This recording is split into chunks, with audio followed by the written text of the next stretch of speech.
भाग्यशाली स्त्री के इन अंगों पर होते हैं तिल, लेकिन कुछ तिल दरिद्रता की निशानी होते हैं। इसी के साथ हम जानेंगे कि महिलाओं के ये अंग बड़े हों तो ऐसी महिला होती है पूरे घर के लिए भाग्यशाली। ऐसी महिलाओं से घर में होती है बरकत, परिवार के सदस्यों को मिलती है हर काम में सफलता। तो पूरी जानकारी के लिए इस वीडियो को अंत तक जरूर देखिएगा। नमस्कार दोस्तों, स्वागत है आप सभी का एक बार फिर से। दोस्तों सच्ची श्रद्धा से कमेंट्स में जरूर लिखिए हर हर महादेव। दोस्तों प्राचीन सामुद्रिक शास्त्र में मनुष्य के शरीर पर विद्यमान तिलों के आधार पर उसके चरित्र को परखने और उसके जीवन में भविष्य में घटने वाली घटनाओं का निरूपण करने की विद्या बताई गई है। इस सामुद्रिक विज्ञान में तिलों की स्थिति, आकार और रंग का अध्ययन किया जाता है। सामुद्रिक शास्त्र के अनुसार तिलों का नक्षत्र से भी घनिष्ठ संबंध होता है। मनुष्य का जिस राशि में जन्म होता है उसी के अनुसार उसके शरीर पर तिल की स्थिति होती है। अगर किसी व्यक्ति का जन्म मेष राशि में हुआ हो तो उसके मस्तक या चेहरे पर तिल होता है। अगर उसके जन्म के समय वृषभ राशि हो तो गर्दन या गले पर तिल होता है। मिथुन राशि में जन्म लेने वाले मनुष्य के कंधे या भुजाओं पर तिल होता है। तात्पर्य ये है कि मानव शरीर पर तिल की स्थिति उसके जन्म के समय की राशि के अनुसार होती है और उस राशि का उसके जीवन की घटनाओं से घनिष्ठ संबंध होता है। आज के इस वीडियो में हम जानने वाले हैं शरीर के विभिन्न अंगों पर बने तिल और उनके महत्व के बारे में। तो चलिए बिना देरी किए जान लेते हैं शरीर के विविध अंगों पर विद्यमान तिलों के बारे में। लेकिन उससे पहले आपसे रिक्वेस्ट है कि वीडियो को लाइक करें, अपने दोस्तों के साथ शेयर करें और अगर आपने अभी तक चैनल को सब्सक्राइब नहीं किया है तो सब्सक्राइब करके बेल आइकन जरूर प्रेस कर ले। दोस्तों सबसे पहली बात, अगर किसी व्यक्ति के ललाट के मध्य में तिल हो तो वो प्रतिष्ठा, संपत्ति, प्रेम, प्रसन्नता और विशिष्ट परिवार की उपलब्धियों का स्रोतक होता है। ललाट के दाहिने ओर तिल होने पर व्यक्ति परिश्रमी होता है, उसका जीवन बड़ा सक्रिय और उसे व्यवसाय, परिवार तथा घरेलू क्षेत्रों में उल्लेखनीय सफलता मिलती है, अतः उसे अनायास ही धन की प्राप्ति हो जाती है। इसके विपरीत अगर ललाट के बाईं ओर तिल हो तो व्यक्ति के जीवन में निराशा का साम्राज्य होता है। ऐसे व्यक्ति को जीवन में दरिद्रता की स्थिति से भी गुजरना पड़ता है। अगर किसी व्यक्ति की आंखों के ऊपर तिल होता है तो उस व्यक्ति में प्रतिभा होती है, किंतु निर्धनता के कारण वो उसका पूरा लाभ नहीं उठा पाता। यदि तिल व्यक्ति के आंखों के बाहरी कोने पर हो तो व्यक्ति ईमानदार और सरल स्वभाव तथा विश्वसनीय होता है, परंतु अपने जीवन की स्थिति के लिए संघर्ष तभी कर सकता है जब उसे प्रेम, प्रोत्साहन और उचित प्रशंसा मिले। अगर किसी व्यक्ति के दाहिने कनपट्टी पर तिल हो तो वो अप्रत्याशित धन, सम्मान, ख्याति और प्रतिष्ठा प्रदान करने वाला होता है। अगर तिल बाईं कनपट्टी पर हो तो उसे जीवन में बार बार निराशा का सामना करना पड़ता है। कभी कभी ऐसे कार्यों में निराशा मिलती है जिसमें उसने कल्पना भी नहीं की होती। जिस व्यक्ति की नाक पर तिल होता है वो सच्चा मित्र होता है और अपनी दोस्ती की खातिर बड़े से बड़ा कार्य कर सकता है। उसके जीवन में सफलता उसके पैर चूमती है, उसका वैवाहिक जीवन सुखी होता है। अत्यधिक धन प्राप्ति के लिए वो कोई भी काम करने से नहीं डरता। जो अन्य लोगों के लिए असंभव होता है वो उसे संभव करके दिखाता है। कान पर तिल वाले व्यक्ति बहुत ही कम पाए जाते हैं, किंतु जिनके कान पर तिल होता है उन्हें आशा से भी अधिक धन की प्राप्ति होती है। होठों पर तिल का होना, तिल चाहे ऊपर के होठ पर हो या नीचे के होठ पर, वो इस बात का प्रतीक है कि व्यक्ति प्रेम के मामलों में विशेष रुचि लेगा और उसमें उसे सफलता भी प्राप्त होगी। होठों पर तिल वाले स्त्री और पुरुषों का जीवन विलासता पूर्ण होता है।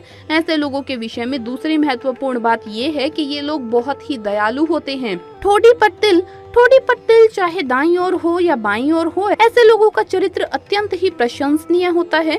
वो उदार और सहनशील होते हैं। ये देश विदेश की यात्राओं के शौकीन होते हैं क्योंकि दूर बसे लोगों से जान पहचान करने और उनके रीति रिवाजों की जानकारी प्राप्त करने में इन्हें विशेष रुचि होती है। ऐसे लोगों को अत्यधिक सम्मान और भौतिक समृद्धि भी प्राप्त होती है। गर्दन पर तिल, अगर तिल गर्दन के आगे के भाग में हो तो अप्रत्याशित रूप से सौभाग्य की प्राप्ति होती है। अगर दाएं या बाएं ओर हो तो मनुष्य हठी और बात बात में कुतर्क करने वाला होता है। ये तिल इस बात का संकेत है कि उसकी मृत्यु गला घुटने से बाल बाल बचेगी। अगर तिल गले पर हो तो ये इस बात का संकेत है कि उस व्यक्ति को विवाह में प्रचुर मात्रा में धन की प्राप्ति होगी। जिस व्यक्ति के कंधे के मध्य में तिल होता है वो स्वभाव से अस्थिर होता है और घरेलू जीवन की नीरसता से बचने के लिए ये यात्रा करने को तत्पर रहते हैं। यानी कि उसे धन कमाने के लिए घूमना फिरना पड़ता है। बगल में तिल, अगर तिल दाहिनी भुजा के नीचे बगल में हो तो उसे अपने जीवन में अनेक कष्टों और कठिनाइयों का सामना करना पड़ता है।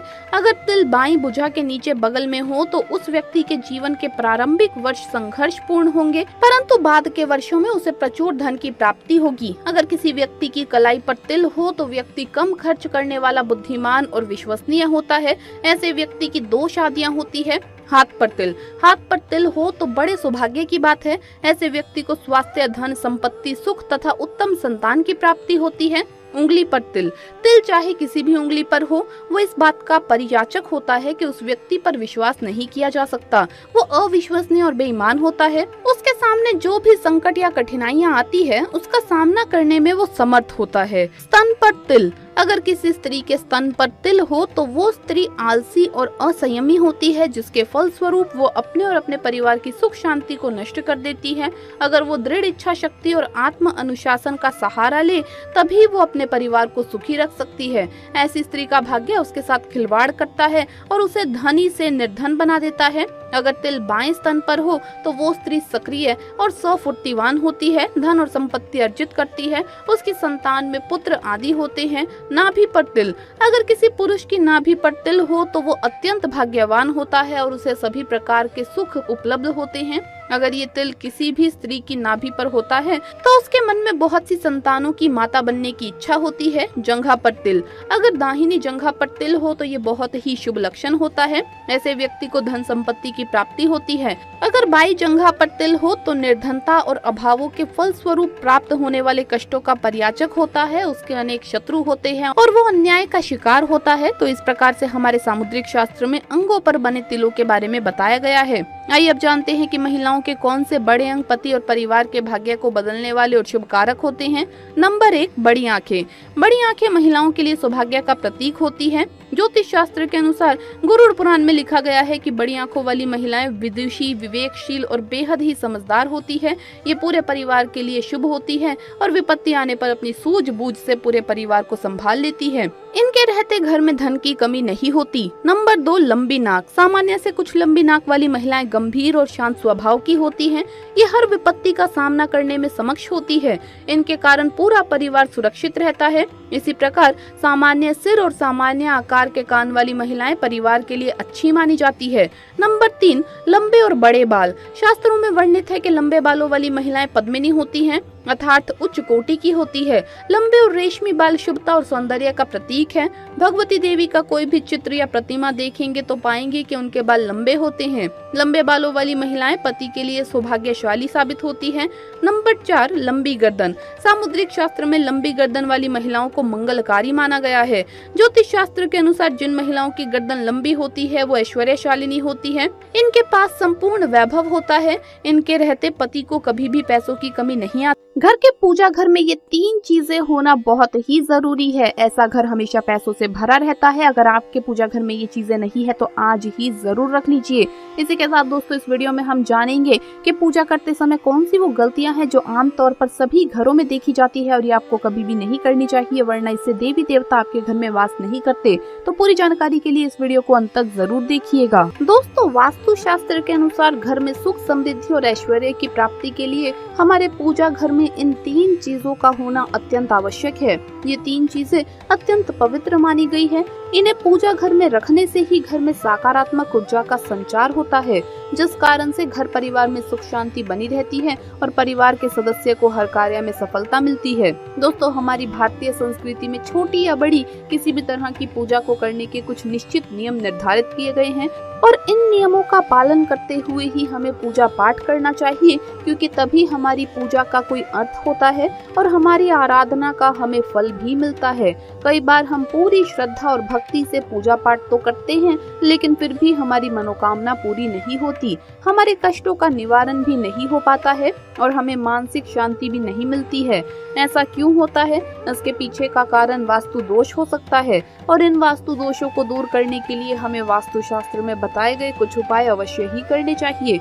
हमारे शास्त्रों में जितनी भी पूजन सामग्री बताई गई है उनमें सभी वस्तुओं की अपनी एक विशेषता और महत्व होता है, चाहे वो कुमकुम हो, रोली हो, चावल हो, कपूर हो या फिर धूप, दीप और नैवेद्य इत्यादि हो। जब भी हम विधि विधान से पूजा पाठ करते हैं तो इन सभी पूजा सामग्रियों का उपयोग करने का एक विशिष्ट क्रम निर्धारित होता है और उसी क्रम का पालन हमें करना चाहिए। तो चलिए जान लेते हैं वास्तुशास्त्र में बताई गई कुछ ऐसी महत्वपूर्ण बातें जो हमें पूजा घर में अवश्य ध्यान में रखनी चाहिए। लेकिन उससे पहले आपसे रिक्वेस्ट है कि वीडियो को लाइक करें, अपने दोस्तों के साथ शेयर करें और अगर आपने अभी तक चैनल को सब्सक्राइब नहीं किया है तो सब्सक्राइब करके बेल आइकन जरूर प्रेस कर लें। दोस्तों, नंबर 1, प्रतिदिन सुबह जागकर स्नान आदि से निर्वृत होकर तथा स्वच्छ कपड़े पहनकर ही नियम पूर्वक पूजा करनी चाहिए और सुबह शाम ईश्वर के सामने दीपक अवश्य लगाना चाहिए। मंदिर और उसके आसपास की जगह साफ सुथरी रखें। भगवान को कुमकुम का तिलक लगाकर फूल चढ़ाने चाहिए। हालांकि प्रत्येक घर में पूजा के नियम होते हैं, उन्हीं को ध्यान में रखकर एक क्रमबद्ध तरीके से पूजा करें। नंबर 2, पूजा करते समय सबसे पहले तो ये बात ध्यान में रखें कि आपका मंदिर ईशान कोण में यानी कि उत्तर पूर्व दिशा में ही होना चाहिए, तभी आपको आपकी पूजा का संपूर्ण फल प्राप्त होता है। आपको इस बात का ज्ञान अवश्य होना चाहिए। आपके मंदिर में वास्तु के अनुसार पूजा घर पर एक ही भगवान की केवल एक ही तस्वीर रखनी चाहिए। एक भगवान की दो तस्वीरें ना रखें, इसे बहुत ही अशुभ माना जाता है। वास्तु के अनुसार पूजा घर में भगवान की फोटो के अलावा किसी गुरु या पूर्वज की तस्वीर कभी ना लगाएं। इससे घर में नकारात्मक ऊर्जा का वास होता है, इसीलिए ये गलती करने से बचें। नंबर 4, याद रखें कि भगवान के प्रसाद को कभी भी पूजा के पहले चक्कर झूठा नहीं करना चाहिए। साथ ही भगवान पर चढ़ाए जाने वाले फूलों को या फिर धूप, अगरबत्ती तथा किसी अन्य पूजा सामग्री को सूंघकर नहीं देखना चाहिए, ये शास्त्रों की दृष्टि से अनुचित माना गया है। नंबर 5, कुछ मूर्तियां ऐसी होती हैं जिन्हें हमें पूजा घर में कभी भी नहीं रखना चाहिए, जैसे भैरव, शनिदेव, नटराज, माँ काली, इनकी मूर्तियां हमें पूजा घर में नहीं रखनी चाहिए। अथवा किसी भी देवता की खड़ी मूर्ति या क्रोधित अवस्था में मूर्ति कभी भी नहीं रखनी चाहिए। इससे पूजा घर का वातावरण उग्र बन जाता है और सकारात्मक ऊर्जा नकारात्मक ऊर्जा में बदल जाती है। इससे परिवार में कलेश और अशांति का वातावरण बना रहता है। नंबर 6, कई लोग ऐसे होते हैं जो जाने अनजाने में पूजा घर को अपने बेडरूम में ही बनवा लेते हैं, जो कि बहुत ही अशुभ माना गया है। वास्तु शास्त्र में ऐसा करने पर तेजी से वो व्यक्ति गरीब होता चला जाता है, इसीलिए ऐसा करने से बचना चाहिए। नंबर 7, अक्सर लोग ऐसे होते हैं जो अपने मंदिर में कई दिनों का कचरा रख लेते हैं, जैसे कि बासी फूल, अगरबत्ती के पुराने डिब्बे, देसी घी का खाली डिब्बा और मंदिर में बिछा हुआ पुराना कपड़ा। इन चीजों पर ध्यान ही नहीं देते और इसी वजह से उस व्यक्ति को सीधे तौर पर बहुत जल्दी गरीबी अपना शिकार बना लेती है। वो घर कंगाल होने लगता है और देवी देवता भी उस घर में नहीं रहते। इसीलिए इन चीजों पर ध्यान दें और धन की देवी माँ लक्ष्मी को प्रसन्न करें। आइए अब जानते हैं कि हमारे पूजा घर में कौन सी 3 चीजें अवश्य होनी चाहिए। पहली बात, गंगा जल। हमारे शास्त्रों में गंगा जल को अत्यंत पवित्र माना गया है, इसीलिए पूजा घर में गंगा जल का होना अत्यंत आवश्यक है। गंगा नदी सभी पापों को नष्ट करने वाली तथा सभी व्याधियों का नाश करने वाली है। इसीलिए अगर आपके पूजा घर में एक तांबे के छोटे से पात्र में आप गंगा जल भरकर रखते हैं तो इससे आपके पूजा घर की शुद्धता बनी रहेगी और आपको आपकी पूजा का संपूर्ण फल प्राप्त होगा। दूसरी बात, शंख। पूजा घर में शंख का होना अत्यंत आवश्यक माना गया है। शंख से निकलने वाली ध्वनि से संपूर्ण घर का वातावरण पवित्र हो जाता है। शंख से निकलने वाली ध्वनि सकारात्मक ऊर्जा का संचार करती है, जिसे सुनने मात्र से व्यक्ति के मन से सभी प्रकार के पाप और दोष नष्ट हो जाते हैं और व्यक्ति उन्नति के पथ पर चलने लगता है। इसीलिए घर में नित्य शंख की ध्वनि अवश्य ही निकालनी चाहिए। दोस्तों, तीसरी बात, कलश। शास्त्रों में कलश को पूर्णता का प्रतीक माना गया है। चाहे वो सत्यनारायण की पूजा हो, दीपावली, नवरात्रि का पर्व हो या फिर किसी भी प्रकार का उत्सव हो तथा मांगलिक कार्य हो, कलश की स्थापना किए बिना सब अधूरा माना गया है। पूजा में कलश का उपयोग देवताओं का आवाहन करने के लिए किया जाता है। ईश्वर के सामने तांबे के कलश में पानी भरकर रखना इतना शुभ होता है कि अगर हम अपनी रोज की पूजा करते समय भगवान के सामने तांबे के कलश में पानी भरकर रखें तो उसका चमत्कारी प्रभाव हमें अवश्य देखने को मिलता है। इसीलिए मुख्य रूप से तांबे के कलश का उपयोग करें। इसके अलावा किसी भी शुभ मुहूर्त या त्योहार पर आप जब भी पूजा करें तो कलश पर कुमकुम से स्वास्तिक का चिन्ह बनाकर उस पर चावल लगाइए और मोली बांध दें। फिर कलश में शुद्ध पानी भरकर उसमें थोड़ा सा गंगा जल मिला लें। कलश को भगवान के दाईं ओर रखें। फिर भगवान की पूजा करते समय कलश की पूजा करें। इसके बाद पूरे मन से भगवान के साथ साथ कलश को भी नमस्कार करें। सभी पवित्र नदियों का आवाहन करें। पूजा के बाद पूजा घर में इस जल का छिड़काव करें। घर के बाकी हिस्सों में भी जल का छिड़काव करें और बचा हुआ पानी तुलसी के पौधे में चढ़ा दें। ऐसा करने से इस अभिमंत्रित जल से निकलने वाली सकारात्मक ऊर्जा घर के वातावरण को पवित्र बनाती है और संपूर्ण घर में अद्भुत शांति का एहसास होता है। कलश में हम जो जल भरकर रखते हैं उसकी पूजा करने से हमारे घर और आसपास का वातावरण सकारात्मकता से भरपूर और सुख समृद्धि से भरा हुआ रहता है। पूजा में अगर किसी सामग्री की कमी रह जाए तो परेशान ना हो या पूजा बीच में ना छोड़ें।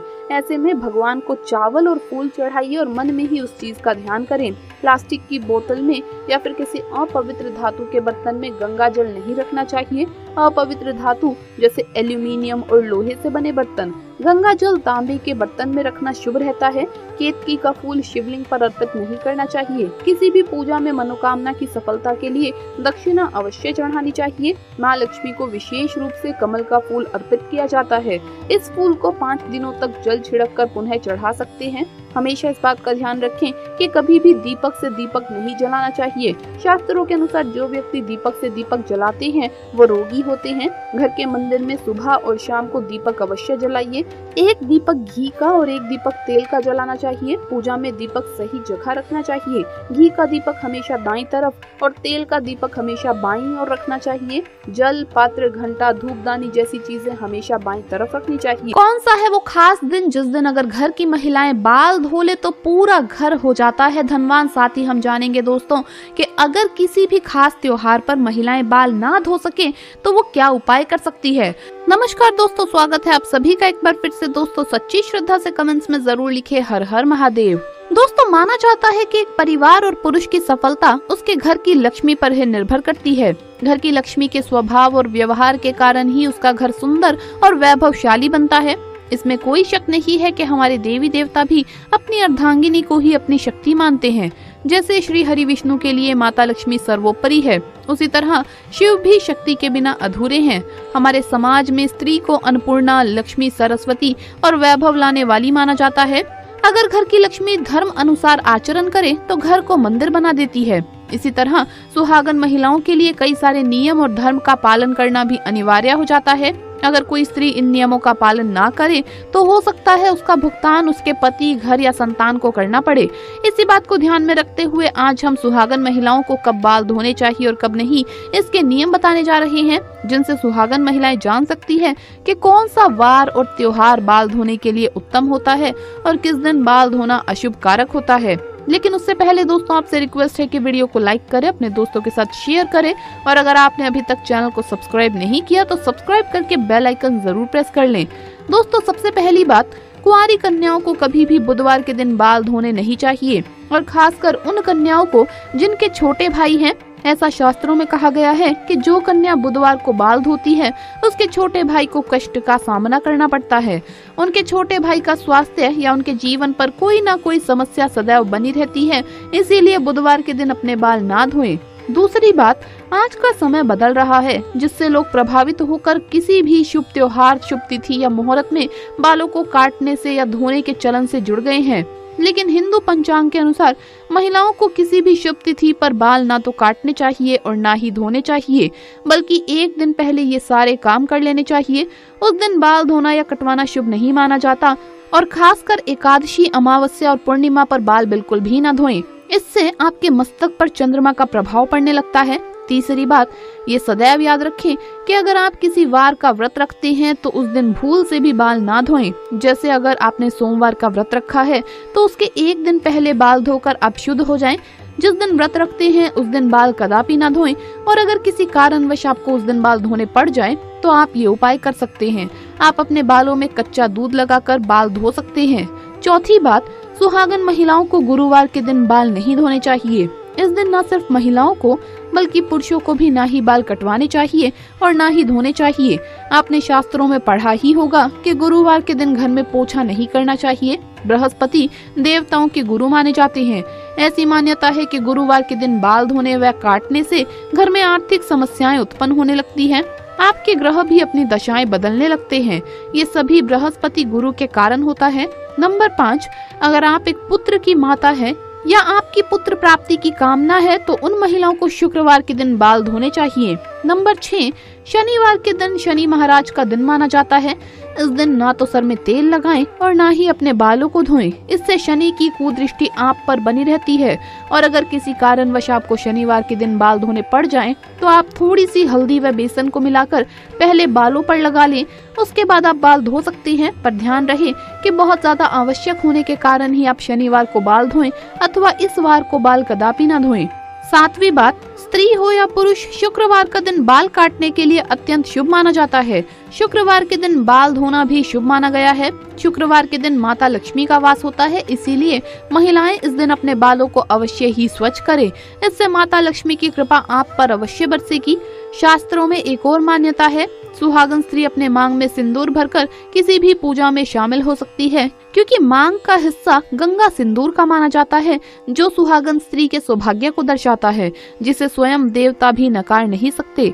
हालांकि पुरुष को सदैव नहाने व बाल धोने के बाद ही पूजा आदि में शामिल होना चाहिए, लेकिन सुहागन महिलाएं बिना बाल धोए सिंदूर लगाकर भी पूजा यज्ञ में शामिल हो सकती है। लेकिन दोस्तों, जब भी सिंदूर की बात आती है तो सिंदूर से जुड़ी ये खास बातें मालूम होना बहुत ही जरूरी है, वरना इसका गलत तरीके से किया गया उपयोग आपके पति की मृत्यु का कारण भी बन सकता है।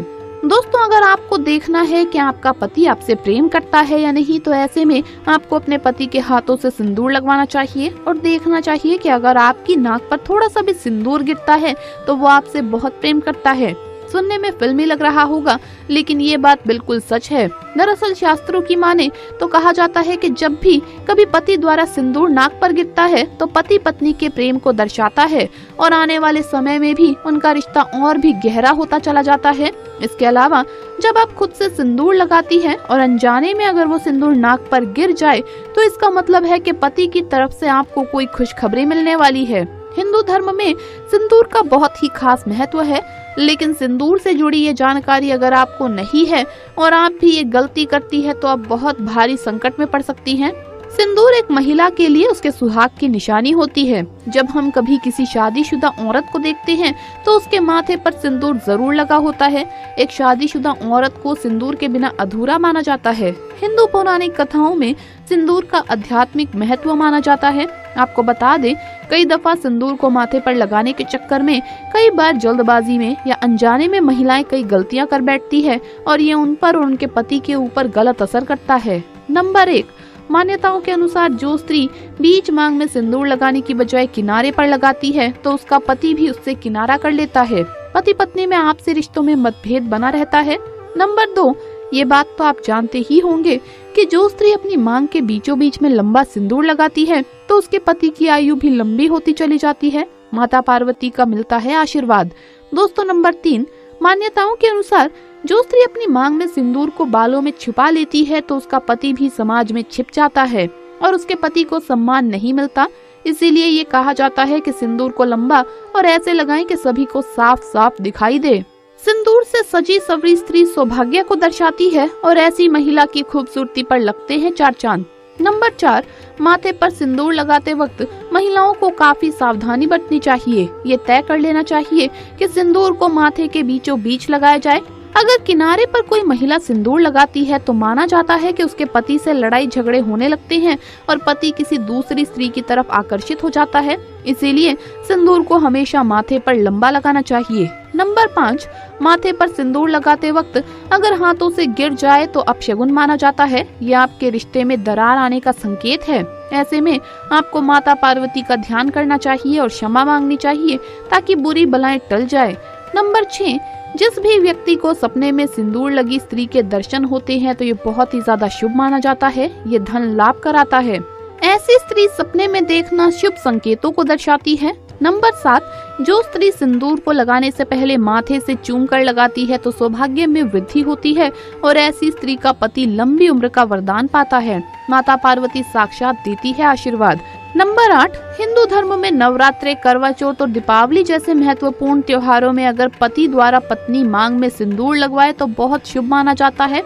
ऐसा माना जाता है कि ये उनके एक साथ रहने का प्रतीक होता है।